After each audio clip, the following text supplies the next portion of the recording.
Bienvenue sur ce round-up de l'actualité nationale. Après Farba Ngom, l'homme d'affaires Seydou Sarr, plus connu sous le nom de Tahirou Sarr, est convoqué ce jeudi 13 février 2025 devant le collège des juges d'instruction du pôle judiciaire financier. Son audition intervient dans le cadre de l'enquête sur un vaste réseau de blanchissement présumé de capitaux évalué à 125 milliards de francs CFA qui a été relevé par la cellule nationale de traitement des informations financières, CENTIF. Depuis l'éclatement de l'affaire, le nom de Tahirou Sarr revient avec insistance. Son rôle exact dans ces transactions suspectes reste encore flou, mais plusieurs indices laissent penser qu'il pourrait être un maillot essentiel du réseau mis au jour par les enquêteurs. Les charges retenues sont particulièrement lourdes: blanchissement de capitaux, association de malfaiteurs, escroquerie sur les deniers publics, corruption, abus de biens sociaux. Alors que les convocations se multiplient et que d'autres acteurs pourraient bientôt être entendus, l'affaire des 125 milliards de francs CFA continue de secouer la sphère politico-économique. Le ministre des Infrastructures et des Transports terrestres et aériens, Yankoba Diémé, s'est exprimé sur la montée inquiétante des accidents de la route de ces derniers jours. Il a rendu hommage aux victimes et exhorté les conducteurs à faire preuve davantage de responsabilité pour endiguer ce fléau. Il a également annoncé l'application des recommandations issues des assises des transports lors d'une visite au chantier de la route reliant Sénoba à Mapak dans le sud du pays.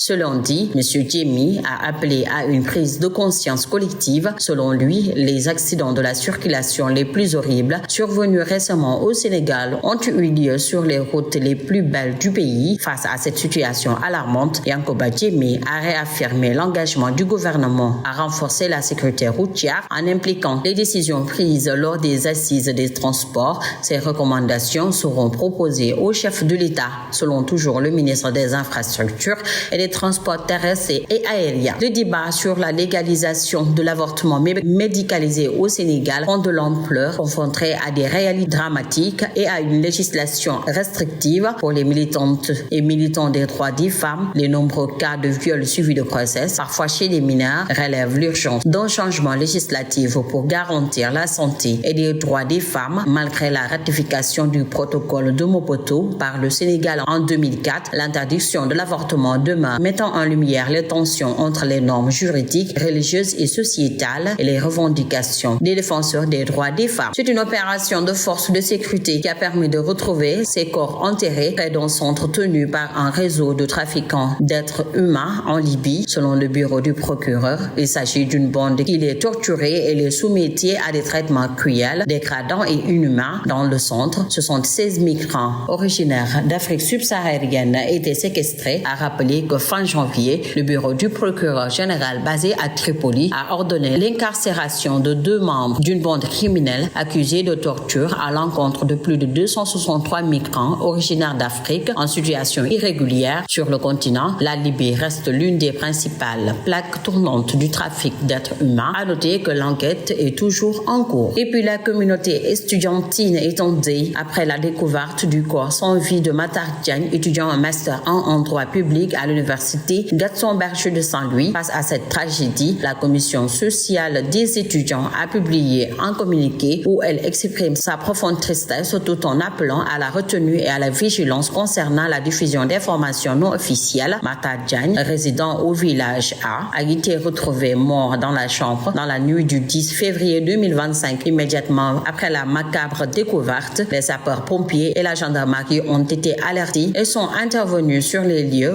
pour les constats d'usage et circonstances du décès de l'étudiant demeurant encore inconnu. Dans ce même communiqué toujours, la Comsoc exhorte les étudiants à faire preuve de prudence face aux rumeurs et à éviter toute propagation d'informations non vérifiées. Face à cette tragédie, la Comsoc a tenu à exprimer sa solidarité à la famille, aux proches de Matar Diagne.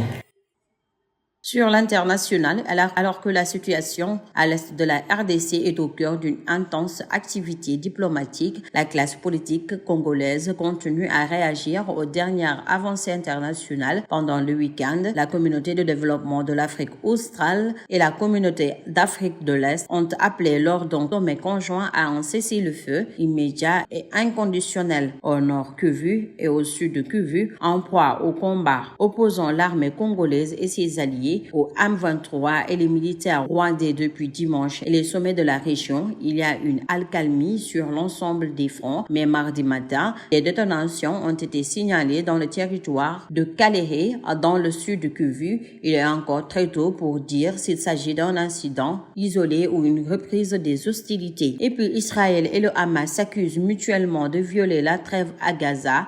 Les libérations d'otages sont pour l'heure suspendues.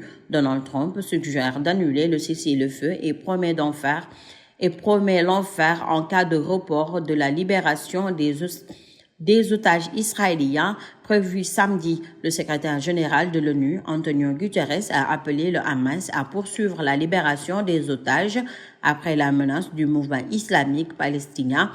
En sport, Nampalys Mendy est dans le viseur de plusieurs clubs en vue d'une signature cet hiver. Le milieu de terrain sénégalais de 32 ans est lui aussi intéressé par, selon RMC Sport, New York City est une autre franchise de MLS, ainsi que 2 clubs des Émirats Arabes Unis sont intéressés par l'ancien joueur de Leicester. Ceux-ci pourraient entrer en contact avec Lens au sujet du championnat d'Afrique 2022, utilisé seulement à 5 reprises cette saison par Will Steele. Et puis Pikine cale à l'intérieur. Après 2 victoires consécutives, toutes compétitions confondues, le club de la banlieue a été tenu en échec par HLM, un but partout, dans un duel de bas du tableau. Toutefois, c'est un bon résultat au vu de la physionomie de la rencontre, puisque l'équipe hôte a mené pendant longtemps avant l'égalisation pikinoise sur un coup franc dévié. Avec ce 6e nul de la saison, AS Pikine reste premier non relégable à une longueur de son adversaire du jour qui est avant-dernier du championnat.